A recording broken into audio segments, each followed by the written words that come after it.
Bom, pessoal,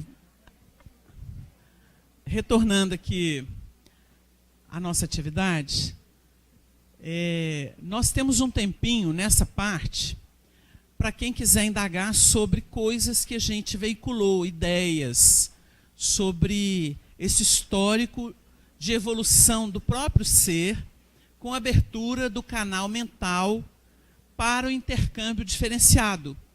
Depois que nós entramos na fase de expiação e prova, nós temos capacidade para interpretar temas morais. Porque, num primeiro momento, nós temos elementos que falam sobre a riqueza do mundo. Mas nós vamos nos saturando nesta experiência multimilenar de expiação e prova e podemos, então, deduzir sobre as coisas da alma, do além, da morte, da vida além da morte, e o intercâmbio começa então a tomar corpo. Nós começamos a cogitar, a sentir, a definir os temas espirituais. Isso, na verdade, diz respeito à religião. É este momento, acho melhor ficar em pé porque dá para ver todo mundo. É neste momento de eclosão das faculdades psíquicas que nós vamos nos nutrir de outras forças. Se antes a gente queria domínio, hoje a gente já fala de direito, de vida do sentimento, de vida em outros aspectos dimensionais. Então as criaturas, por exemplo, ficam mais sensíveis. Vem uma sinfonia, vem uma tela, uma estatuária, uma poesia, um romance, um conto. E a gente pode notar que o espírito começa a prevalecer mais que o corpo. Há uma gradação de mudança. Primeiro o homem se acha o corpo, depois ele descobre que o corpo é uma veste. E nós começamos uma nova cultura. O Espiritismo sintetizou todos os propósitos históricos que apontavam para o espírito. E a era do espírito, como bem trabalhou Herculano Pires, ela começa a se desenhar e a fazer parte das cogitações humanas. Nós notamos que, historicamente, as nações têm missões.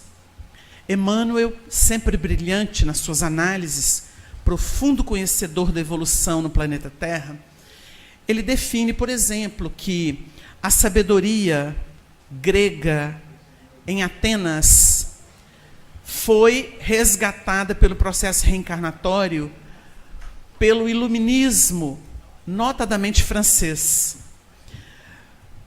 Aquele movimento bélico de Esparta se situou na Germânia.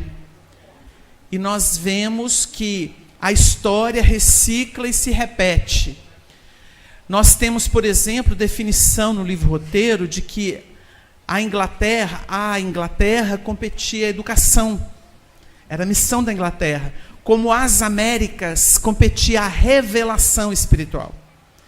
Curiosamente, o espiritismo que tomou corpo de doutrina na França nasceu na América do Norte, através dos fenômenos das irmãs Fox, em Hydesville, ou Vila de Hyde. Nós vamos observar que o Brasil é o coração, a América do Norte é o cérebro, desse corpo ciclópico que nós definimos como um continente.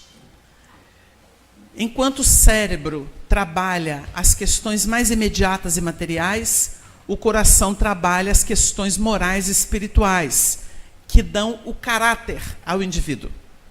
O caráter é um labor do sentimento, não do cérebro. O cérebro dá nome às coisas. mas o coração qualifica as coisas. Aí está a diferença. Aliás, está comprovado que o aprendizado ele tem que ser emocional para se garantir. A pessoa muito intelectualizada e muito fria de sentimento, ela tem dificuldade de memorização ou de captação de ângulos das lições que precisam de uma forma para se apresentar. Então, eles gravam palavras, mas não fixam o conteúdo das palavras. Espírito e letra. A letra fica, mas o espírito, o conteúdo não. Então, se nós não nos envolvermos emocionalmente pelo sentimento com as questões, nós não memorizamos para a vida eterna. Então, os valores, as conquistas, são do sentimento. E nós temos a estrutura do médium, toda sentimento. O médium é sentimento, na definição dos espíritos. O dirigente é a razão. Então, nós vamos ver que a confusão mediúnica, ela se processa em razão da captação, da fixação, da leitura. Tudo é leitura, gente. Quando Jesus diz assim para aquele mancebo, é bom mestre, que devo fazer para ganhar a vida eterna? Aí ele vai falar da lei e depois vai dar uma aula da caridade. E nós vamos entender que se não fizer, o verbo é fazer, não tem. Não tem. E tem um outro episódio em que ele fala assim, do elemento que fala assim, mas eu conheço, eu sou seguidor da lei. Ele fala assim, ele pergunta assim, como lês? Como lês? Aí que está. Tem um monte de gente que diz que é espírita, mas a gente tem que perguntar assim, como lês? Como é que você registra o espiritismo? Porque, de repente, você só transferiu de uma igreja para outra. Ou está dentro de um patamar de interesse puramente humano, você só transferiu. Ilustrou um pouquinho mais os assuntos, mas não sente. Se não sentir, não tem parte. A questão é essa. Então, o médium é sentimento. E, por isso mesmo, ele precisa de ordenação. Ele precisa daqueles que estudam. É muito bonito que na obra da codificação, o livro dos médiuns, nós vamos encontrar lá Kardec definindo muito bem. Ninguém é bom juiz em causa própria. Ou seja, eu não consigo me compreender, a não ser que eu tenha parâmetros. Eu busco algo mais elevado, que tem uma visão mais abrangente da vida. Aí eu consigo me situar. Mas sem isso eu não me entendo. Ninguém se entende sozinho. Jesus falou assim na casa de Lázaro, os pobres sempre os tendes convosco. Porque a gente realmente é miserável diante do infinito da vida. A gente retém muito pouco. A gente está começando. Os espíritos superiores nos olham como crianças, começando a se manifestar. A criança não sabe, não ajuiza direito das coisas, então é preciso amadurecer. E a gente amadurece com o material à altura, né, para isso. A didática, eles vão usar uma didática. Então a gente começa a perceber a grandeza desse momento de mudança que o Espiritismo patrocina para os que têm olhos de ver e ouvidos de ouvir. A massa não segue junto. Nós temos que entender que o Espiritismo não é um movimento de massa. Ele interessa a todos, mas não é um movimento que abarca as massas. As massas ainda se movem dentro de outros aspectos religiosos e de interesse, porque tem que atender o imediato. Então, o Espiritismo vai formando uma mentalidade mais madura, e essas pessoas que nós estamos aí para a 6ª, 7ª geração de espíritas, desde o seu nascedouro, segundo até sinal dos espíritos. Então, nós percebemos que já existem os desencarnados, ou uns já voltaram, ou estão se preparando para voltar, outros já se iniciaram, estão voltando para voltar de novo, e isso vai formando uma grande rede. Quando chegar o momento de dar o tom para o novo mundo, depois de exaurir expiação e prova, depois de exaurir as possibilidades de aprendizado em vários sentidos para todas as pessoas, porque Deus usa o tempo, não a violência. Deus usa o tempo. Ele dá tempo necessário para que tudo aconteça. Porque ele não pode formar robô. Ele não pode dar uma pancada no povo e obrigar as pessoas a fazer o que ainda não querem. Ele espera. Isso é da sabedoria divina. Isso chama-se misericórdia. Então a gente entende que o tempo está sendo concedido para os ajustes, para a tomada de consciência que todos necessitam. A partir daí, nós podemos então perfilar, nós podemos montar as caravanas de trabalho. Este não é o momento das caravanas de trabalho. Este é o momento de chamar aqueles que estão nas saídas dos caminhos, que está lá no festim de bodas. Porque convida, massacra, vai para o tráfico, vai para o comércio, vai para... É o interesse pessoal que predomina. Aí o Evangelho ensina que os Espíritos estão chamando aqueles que estão nas saídas dos caminhos. Vá às saídas dos caminhos e convide todos para as bodas. Estes. O que é a saída dos caminhos? Quem já está em final de ciclo. Quem já experimentou até, fala, chega. Por que o Brasil é um campo fértil para o espiritismo? E por que aqui a mediunidade é tão farta? O Brasil é considerado um celeiro de fenômenos paranormais para os pesquisadores de fora. Foi assim durante o Chico, com o Arigó e continua. O que tem universidade chamando médium para poder se submeter à pesquisa, cada hora um bate numa porta da gente. Pagamos tudo e leva. Muitos já foram. Muitos querem colaborar nesse sentido. E é útil. A gente nota que é um celeiro. Mas acontece que nós que estamos no Brasil, o Emmanuel, também na década de 70, numa entrevista de rádio, dada essa entrevista a ninguém mais que o professor Herculano Pires, muito querido, né? Muito lúcido, uma das cabeças mais lúcidas que o nosso Brasil já recebeu, para esquadrinhar o espiritismo com Kardec. Aliás, ele faz muita falta nos dias de hoje. Se ele estivesse aqui, nós estaríamos com muita coisa em questionamento. Obras, posturas de movimento, etc. Estaríamos. Porque a lucidez morava na cabeça dele. Mas, entrevistando o Chico, o Emmanuel, através de Chico Xavier, respondeu para ele, na rádio em São Paulo, que na virada do século XIX para o século XX, depois que o codificador já tinha desencarnado, e naqueles eventos que começaram a ter vez na Europa, especialmente em Paris, porque foi a Comuna de Paris, né, que ela virou um cemitério a céu aberto, segundo os historiadores, uma guerra civil, nós vamos observar que de 15 a 20 milhões de espíritas, principalmente franceses, reencarnaram no Brasil. E Emmanuel diz, na entrevista, através do Chico, que quando o Brasil proclamou a República, já no século XX, nos interiores do Brasil, para comemorar, eles cantavam Marselhesa. Não existia o nosso hino ainda divulgado. Eles cantavam Marselhesa. E que, curiosamente, os brasileiros sabiam mais de Revolução Francesa do que de Marquês de Pombal.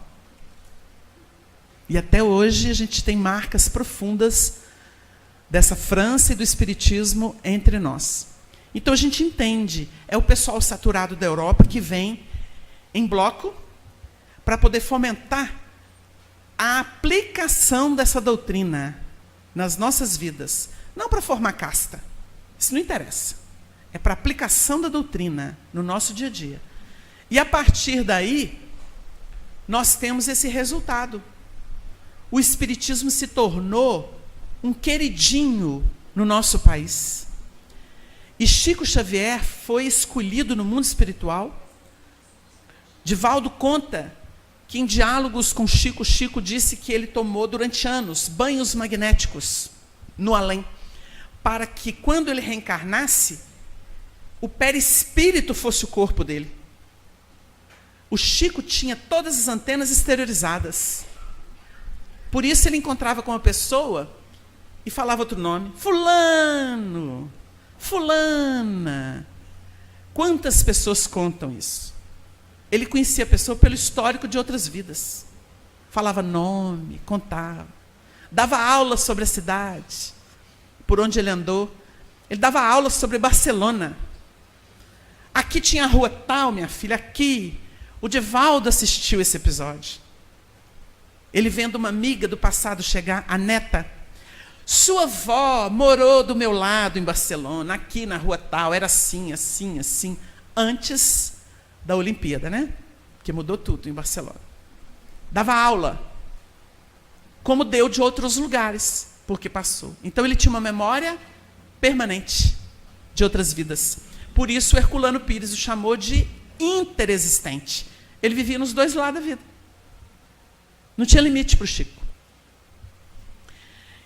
Então a gente entende que o Brasil está sendo chamado a um movimento de renovação dentro de expiação e prova. Tem espírita com expiação, tem espírita com prova, tem espírito com quase missão. E missão, como foi o caso do Chico. Não é? Que a gente pode falar que já desencarnou, não tem problema. A Dona Ivone esbarrou lá. Esbarrou. O Chico viveu missão. Porque ele abriu mão de si. Desde pequeno. Eu dei o meu corpo, disse ele um dia, Arnaldo Rocha. Nesta existência eu dei o meu corpo para que a doutrina cristã se irradiasse de Minas para o mundo. Para o mundo. Esse é o coração do mundo. Não é instituição. É vida. É espiritualidade. O mundo que é isso. De instituição o mundo está cheio. Instituição o mundo tem aperfeiçoadas, mais que o Brasil. Não é instituição. É vida. Movimento de vida. De amor. Espiritualidade. Se a gente quiser saber o que é a missão do Brasil, e o que tem de vantagem no Brasil, a gente vai no livro Falando a Terra e procura a comunicação de Deodoro da Fonseca através de Chico Xavier. Lá ele vai alinhar uns 15 itens que são conquistas do Brasil. Todas do sentimento. Todas. Mas não tem uma bagunça? Claro. Onde tem sentimento, tem fartura. Dá para todo mundo. A gente não tem guerra civil. E nem vai ter. Com a graça de Deus. Nossa história não é escrita com sangue. É com sacrifício. Como Jesus ensinou. É diferente. Então a mediunidade aqui eclode. E ela magnetiza. As pessoas são médiuns sem saber. Mas sabendo é melhor. Não porque tem que intelectualizar. É porque tem que focar. Dar uma utilidade às possibilidades mediúnicas.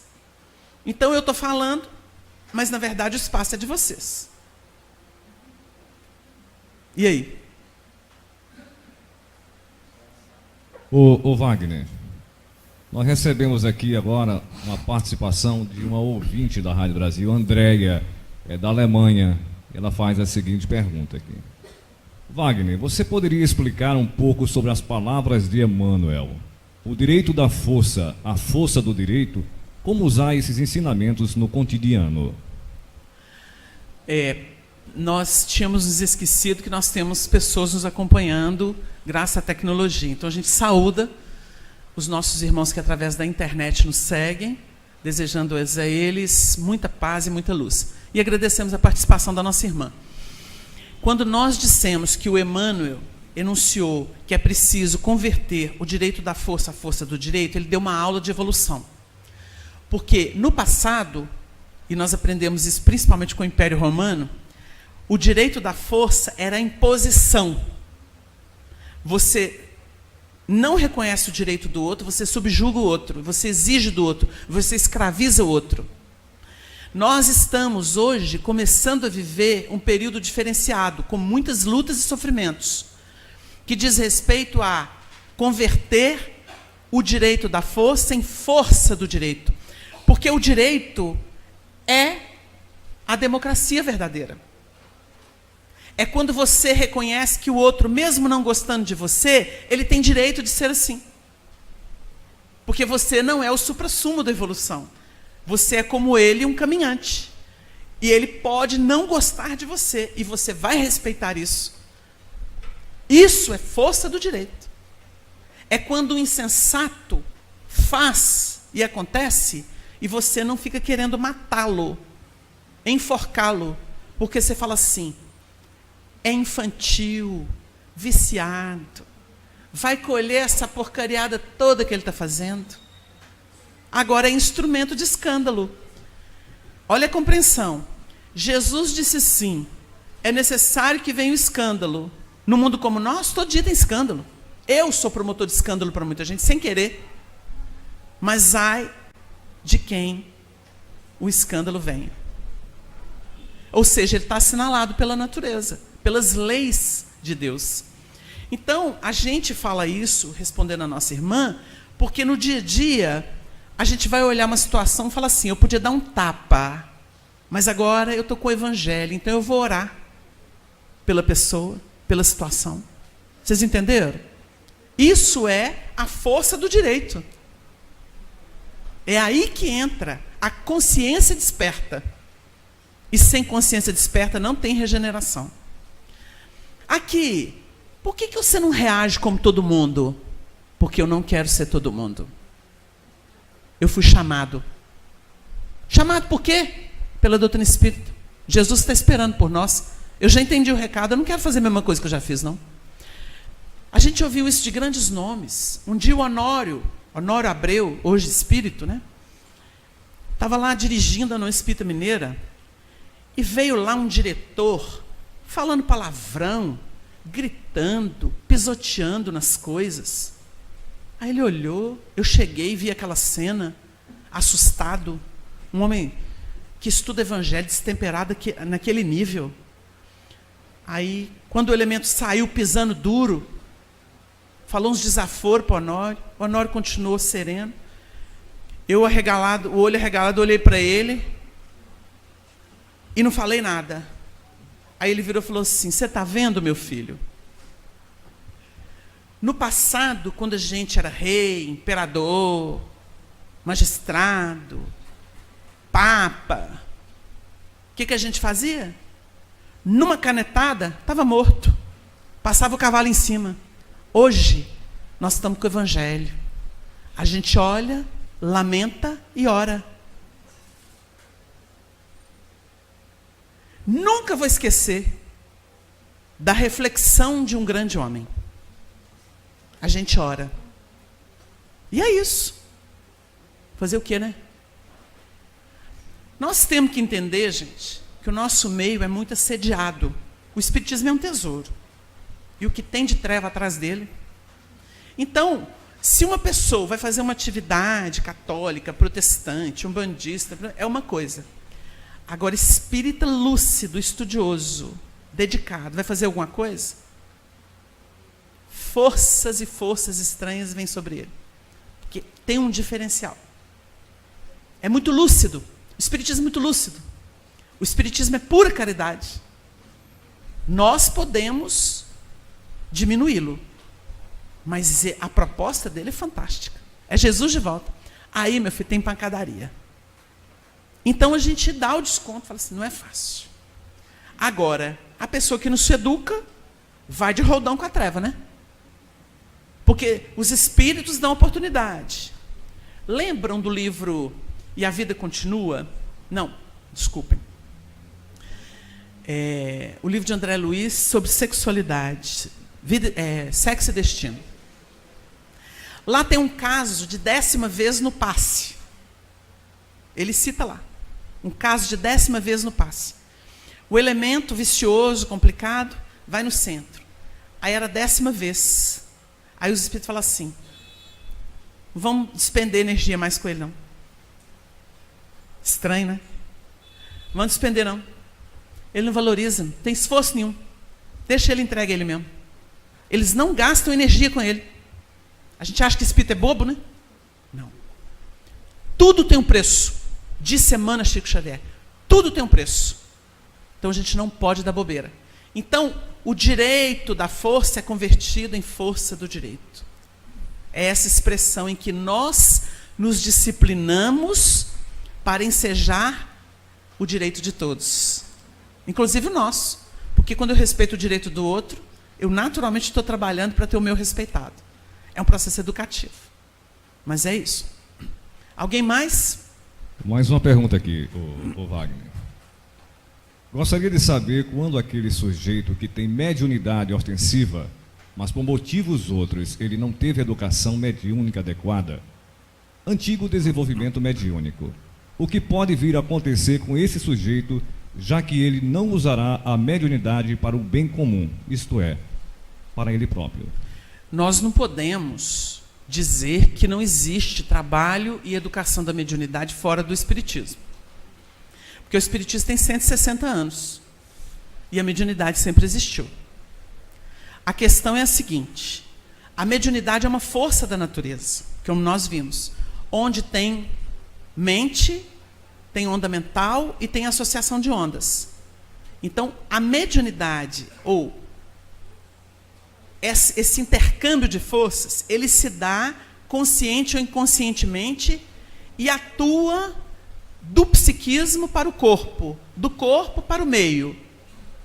Porque tem que usar o material do médium, que vai somar com o material ambiente, que tem força da natureza que soma com o ectoplasma do médium. E aí nós temos, vamos dizer assim, um material mais universal, passível de muitas transformações e muitos benefícios ou muitos malefícios. A gente aprende com o mal, gente. A gente não aprende só com o bem. Se a gente aprendesse só com o bem, Deus teria caído do trono. Mas Deus ganha na treva ou na luz, porque a treva castiga o elemento e ele amadurece. E é livre-arbítrio. E a luz restaura a integridade do indivíduo. E ele qualifica suas ações. Mediunidade, antes do espiritismo, chama mediunismo. O mediunismo é um aprendizado empírico, em que a pessoa faz por conta própria, mas aprende. Wagner aprende. Nos domínios da mediunidade, tem uma médium chamada Celina. Ele descreve a Celina, é uma senhora. O marido está desencarnado, vai na reunião, ela é disciplinadíssima. Excelente médium. Dona Ambrosina é o Chico. É como os espíritos viam o Chico. O próprio Chico contou isso. Foi eu que inventei, não.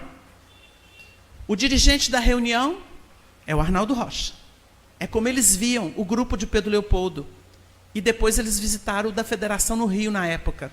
2 grupos foram palco para eles analisarem as questões da mediunidade. Dona Ambrosina, que tem um funil de luz, que a missão é como eles viam o Chico. Para o além, o Chico é mulher. Vocês entenderam? Então, naquele grupo tinha a Dona Celina, que era uma companheira de trabalho que existiu lá em Pedro Leopoldo, na reunião do Arnaldo, do grupo Meimei. E essa dona, eles vão analisar, ela fala assim, ela desenvolveu sua mediunidade nas lutas do lar. Quando chegou ao grupo, já estava mais madura, e aqui ela encontrou o que faltava a ela. Mas ela já era médium. E desenvolveu nas lutas do lar. O que tem no lar mesmo, gente? Luta moral. Entenderam? Lutas morais. Tem médium que já chega, vamos dizer, quase no ponto. Ele só não tem os conceitos que o espiritismo nos dá. Mas ele já aguentou muito tranco. Suportou assédio, suportou surra de espírito, suportou agressão de espírito, suportou obsessões, venceu-as, amadureceu. Sabe como é que mediunidade começa? Na obsessão, nos incômodos. A maioria chega no centro com os sinais de obsessão. Aí o Chico era caridoso e falava assim, gente, o médium não fica obsidiado não, ele fica estranho. Por quê? Porque, na verdade, ele não controla esse potencial de forças. E ele começa a conviver com aquilo. Quem tem mais estrada na mediunidade, que já passou por muita coisa, vai olhando a turma que não leva tão a sério. E essa turma sacolejada, viu, gente? Tem hora que você olha que a pessoa, assim, a pessoa é tudo, menos ela própria. A pessoa não descansa. Sabe uma coisa que médium, que não tem harmonia, que não se educou, não tem? Paz. Ele não descansa. Ele sai com as pessoas, sente um pouquinho de alegria, daí a pouco tem um trem esquisito dentro dele. Ele fala assim, nossa, queria tanto ser normal, queria tanto ser como todo mundo é. Vou para uma festa, começa a ficar alegre, depois começa a sentir uns trem esquisitos por dentro. Fico tensa, fica estranha. Médio sensitivo é assim. Não fica normal. Vai passear. Engraçado. Era para estar tudo maravilhoso, mas não consigo ficar. Entendeu? Isso é comum do médium. Por isso que o Chico tinha um carinho especial. Porque ele sabia que o médium luta muito. Compreendendo ou não. E aí você fala assim, mas o que é? Tem um espírito agarrado? Aí, se um benfeitor pudesse falar com ele, ele fala, não, minha filha, você está sintonizada com uma faixa. Uma faixa não é só um espírito, não é um monte. Não é que ele está obsidiado, ele captou. Você muda a estação do rádio, cada hora está num tipo de música. O médium, no psiquismo dele, ele tem aquilo. Se ele não souber disciplinar para colocar na estação ideal, está perdido. Olha o depoimento de Chico Xavier. Daquela família lá do interior de São Paulo que eu citei, do senhor Romeu Grise e a dona Hilda, sua esposa. Viraram para ele um dia, isso também está registrado em livro hoje, graças ao cunhado dele. Ele contou pessoalmente para a gente, mas depois a gente viu no livro. E fica muito bom porque fica autorizado. Virou para o Chico, Chico, a gente te segue há tanto tempo e a gente vê esse mundo de pessoas atrás de você. Cada uma com uma necessidade, com um pedido. E a gente não é médium. E a gente fica pensando assim, se encarnado faz isso com Chico, desencarnado, ó, deve ter um monte. Deve ter um monte. Aí o Chico olhou, deu um sorriso e falou assim, ô, seu Romeu, ô, dona Hilda, eu sofri muito mesmo. Eu sofri muitos anos a pressão das duas esferas, do mundo espiritual e da terra. E pedi ajuda aos espíritos. E levei quase 20 anos missionário. Quase 20 anos para me situar na faixa do Dr. Bezerra de Menezes. Depois que eu consegui isso, eu nunca mais sofri. Porque eles deliberam o que é para fazer e o que não é para fazer. O trabalho é deles. Eu só sou instrumento. Isso dá um estudo. Isso dá um estudo. Mas o esforço foi de quem? Do Bezerra? Pondo a capinha no Chico assim, ó, ninguém chega. Levei 20 anos para conseguir me situar. Ou seja, ele foi o agente do esforço. Entendeu? Por isso que o Chico repousava em paz e feliz. Quem conheceu Chico e convivia com Chico, olhava e falava assim, é o reino da paz. Não se vendia por preço nenhum. Estou falando de dinheiro, não. Tem gente que não gosta de dinheiro, mas gosta de fama. Tem gente que gosta de fazer costura por interesse pessoal. Arquiteta, o Chico não tinha cálculo. Ele era um coração que caminhava pelo mundo, irradiando amor. A filha do professor Herculano Pires, um dia ela deu uma declaração, falou assim, gente, olha, eu sou chiquista. Porque o Chico parecia um transatlântico navegando o mar da vida. Com segurança, serenidade. Ela deu um depoimento falando isso. E a gente lembra do assunto porque o Chico fez o dever de casa. Ele se esforçou. A mediunidade, ela pode atender às coisas mais imediatas, mas o mais importante é a educação espiritual. Porque essa, ladrão não rouba, traça não rói. Nós temos mediunidade que vê o namorado que vai vir, o marido que vai vir, o dinheirinho que está chegando, o emprego que vai mudar. Tem, existe. Existe. Mas a mediunidade espírita não é isso.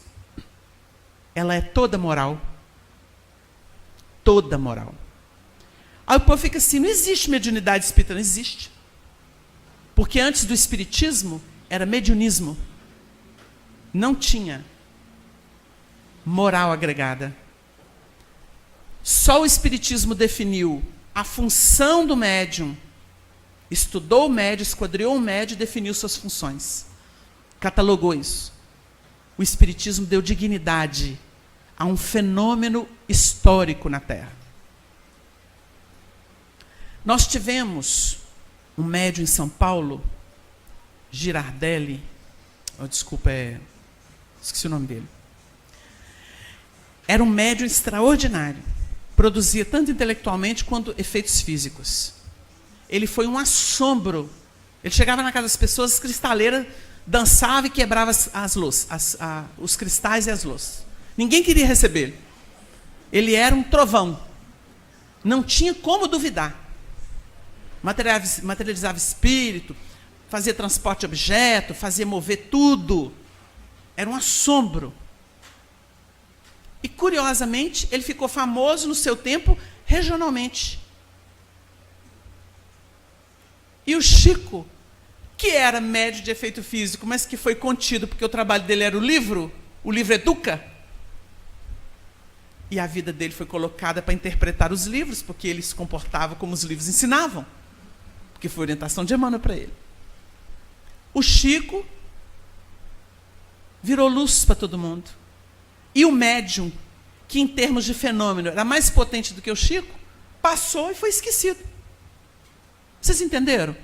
Não é técnica, não é fenômeno, é a utilidade do que vem pela mediunidade, ou pelo médium. É a utilidade. A grandeza da mediunidade é a sua função. É a sua função. Se o indivíduo é alguém que na sociedade está se sentindo frustrado socialmente, ele vai ter um grave problema quando ele for trabalhar no centro. Porque ele vai querer compensar a frustração profissional, social dele, naquilo que no centro espírita coloca à frente das pessoas. Então ele vai querer cargo, ele vai querer mostrar, ele vai querer provar, e ele vai querer aparecer para compensar uma frustração. Isso acontece muito. Por isso a gente tem que educar. Agora, como é que educa? Nós temos mecanismos fantásticos. O tempo vai.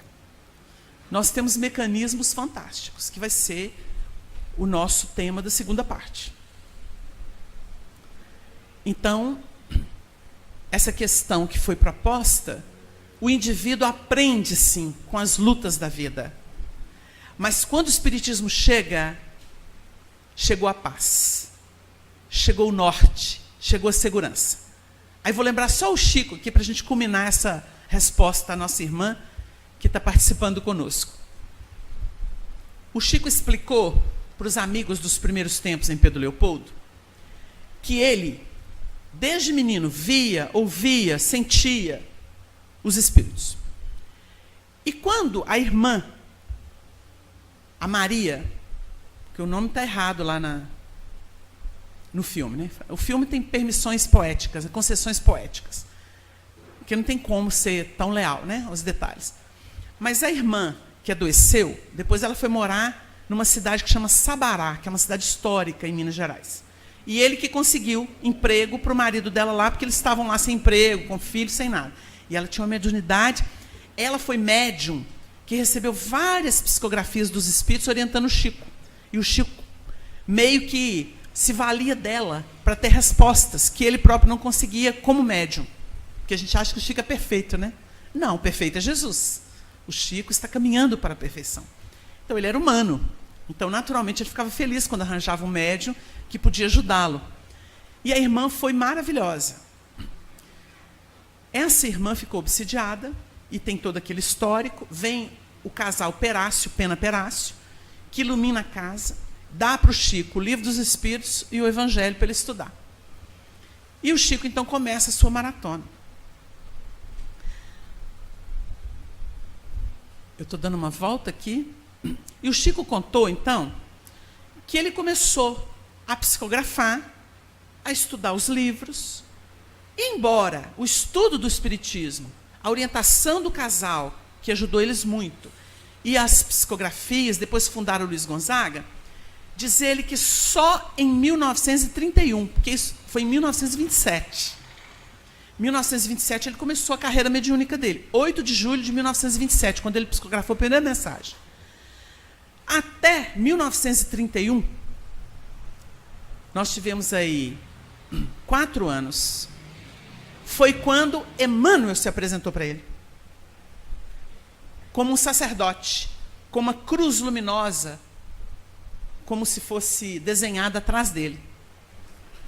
E é quando ele vai falar sobre disciplina, sobre o trabalho. A primeira etapa são 30 livros.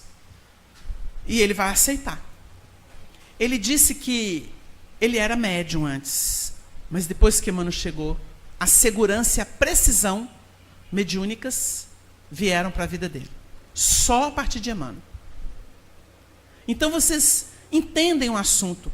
Nós temos como desenvolver e ter mediunidade, mas quando chega o verdadeiro guia, que pode não ser o espírito, pode ser o espiritismo.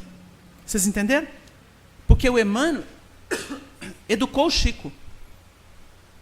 Educou o Chico. Quando chega a grande orientação, a moralização, aí o médium é outro. Aí a mediunidade estua e ela vai cumprir o seu papel. Então, culminando essa resposta, né, porque o tempo da primeira parte se foi, nós vamos retornar em seguida e nós vamos trabalhar a reunião mediúnica e as mediunidades funcionando. E eu tenho certeza que muita gente vai querer participar. Porque se nós conseguimos dar um fundamento agora de reflexão sobre médiuns e mediunidades, à luz da doutrina espírita, neste mundo, na atualidade, no segundo momento nós vamos para o trabalho específico da Casa Espírita. E a gente vai poder interagir mais sobre o dia a dia de médiuns e de suas mediunidades. Tá certo? Então nós vamos interromper, passar para a Denise, ela está aí? Ah, está aqui. É porque tem gente que tem que almoçar, né? Para voltar. Ah, tá. Então vamos, ué. Eu pensei que tinha que sair para voltar.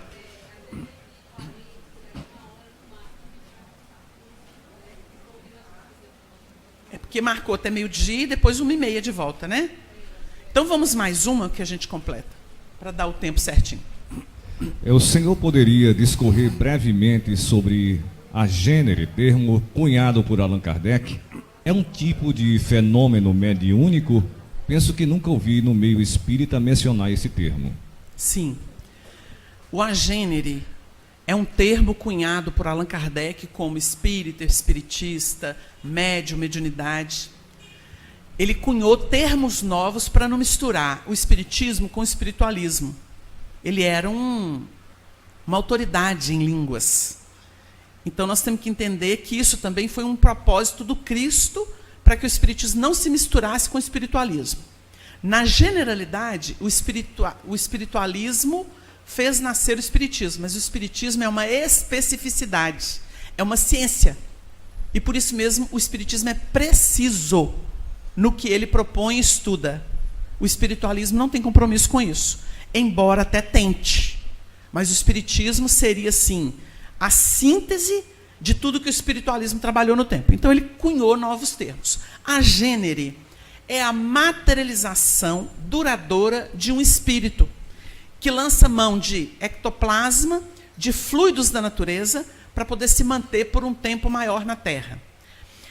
Nós não estamos habituados a isso, embora o Brasil tenha sido palco. Aqui teve a Ana Prado, né? No Rio Grande do Norte, aqui uma grande média de efeitos físicos, como teve o Peixotinho no Rio de Janeiro, passou por Minas Gerais, e outros, né, de menor monta ou de menos conhecidos. Em Belo Horizonte teve vários, né, como o Fábio Machado, como o Ian Wendling, etc, etc. Eles materializaram espírito em condições especiais. Mas espírito materializa também a luz do sol. Há peculiaridades mediúnicas que permitem isso. Eles podem materializar-se à luz do dia. Então existiram as gêneres na história da humanidade. E nós temos registros de espíritos que se corporificam por um tempo. Claro que se exige um sacrifício enorme do espírito, exige um material muito específico para dar essa condição de ficar. Tem um livro da Bíblia, o livro de Tobias, que foi tirado pelo catolicismo. E depois a federação deu um jeito de publicar esse livro. Na verdade, a federação publicou esse livro querendo justificar que Jesus não teve corpo de carne. Mas valeu o trabalho, né? Embora Jesus tenha tido um corpo de carne, e o Chico, a obra do Chico, confirma isso. Conforme Kardec tinha anunciado em A Gênese, ele teve um corpo de carne. Né? Por mais que os rustanguistas não queiram que não tenha. Mas querer uma coisa, acontecer outra. Ele veio dentro da lei. Aí, a gente vai pegar esse livro, é a história de um anjo que viveu entre os homens durante um período largo, orientando Tobias, dentro da linha dos profetas. É muito curioso. Kardec já sabia do assunto. E como já existia especulação do corpo de Jesus, ele estudou o assunto. Então, realmente, existem os agêneres. Tem gente que lança mão, né? Agora tem uma palhaçada aí, que diz que o Chico realmente confidenciou coisas de extraterrestre para um determinado indivíduo. E aí o Chico falou que eles vêm abduzir, que um dia ele estava com o doutor Elias Barbosa num carro, aí veio uma nave, o Emmanuel apareceu, eu falei, Chico, vocês vão ser abduzidos, ora aí, que eu vou dar um jeito, pedir a Jesus para ele levar uma vaca no lugar de vocês. Aí disse que a nave levou uma vaca no lugar do Chico. Aí esperou o doutor Elias morrer para poder contar essa baboseira, para não ter prova, ao contrário, porque o camarada desencarnou, aí não tinha prova, né? Porque era um grande amigo do Chico. Vocês veem onde as mentes vão. O Arnaldo falava assim, meu filho, a fantasia está na cabeça do povo, meu filho. Fantasia pura. Então, gente, o agênere é um espírito que se materializa por um tempo, ele pode conviver. Sabe essas situações drásticas, em que a pessoa às vezes está sem arrimo, sem assistência, num acidente, numa coisa, aparece alguém e providencia tudo e depois some, nunca mais se vê? Aí você pergunta assim, agênere? Tranquilamente. Tranquilamente. O agênese vem, dá o recado dele e vai embora. A Terra não sobreviveria sem isso. Agora, é muito comum? Não. São em raras situações, quando realmente não tem um homem encarnado por perto para resolver o problema. Aí eles providenciam. Primeiro eles procuram alguém que possa ser instrumento, para guiar a pessoa e levá-la até lá para resolver o problema. Se não tem, eles materializam. Chama agênere. São espíritos que ficam entre nós por algum tempo. Por exemplo, em Minas Gerais, tanto em Caratinga, quanto em Pedro Leopoldo, quanto em Belo Horizonte, e até em Uberaba, aconteceram fenômenos com a presença do Chico. Existiam grupos de materialização e aconteceram fenômenos. Bezerra materializava, Sheila materializava, Meimei materializava, outros espíritos familiares materializavam, Emmanuel chegou a se materializar, a mãe do Chico, e outras mães e outras pessoas. Naquele momento, há pouco tempo, o Divaldo narrou um episódio que nós já sabíamos, aconteceu em Pedro Leopoldo, com a presença do Chico. Ele tinha que falar, ele foi visitar o Chico e ele estava afônico, com toda a garganta tomada de inflamação. Faringite, laringite, alguma coisa. E aí tiveram a ideia de pedir amparo dos espíritos para ele. A Sheila materializou-se. O espírito Sheila materializou-se, materializou um aparelhinho que parecia uma caneta, que emitia radiação. E aí aquele jeito dela de falar o português, meio alemãozado, de irmão de Valdas. Ela é muito engraçada com ela mesma, né? Não através de médium, mas ela própria. E ela pediu para ele abrir a boca e falou, vai doer um pouquinho, depois passa. E diz o Divaldo que abriu a boca, a Sheila, diante dele materializada, porque ele tinha que fazer um trabalho, e ela pôs aquela caneta radioativa dentro da garganta, dizia que aquilo queimou, uma dor. E ele aguentou firme, mas foi instantâneo, erradicou todo o mal. Não sentiu mais nada na garganta. Mais nada, acabou, debelou a infecção, debelou tudo. Olha como é que os espíritos são poderosos. Aí o Divaldo ainda conta que ela ali, a gênere, tocando nele, mexendo na boca dele, a gênere, Ela ainda perguntou assim: você quer mais alguma coisa, irmão Divaldas? Aí ele olhou e falou assim, pensou assim, oportunidade única na minha vida. Sheila, eu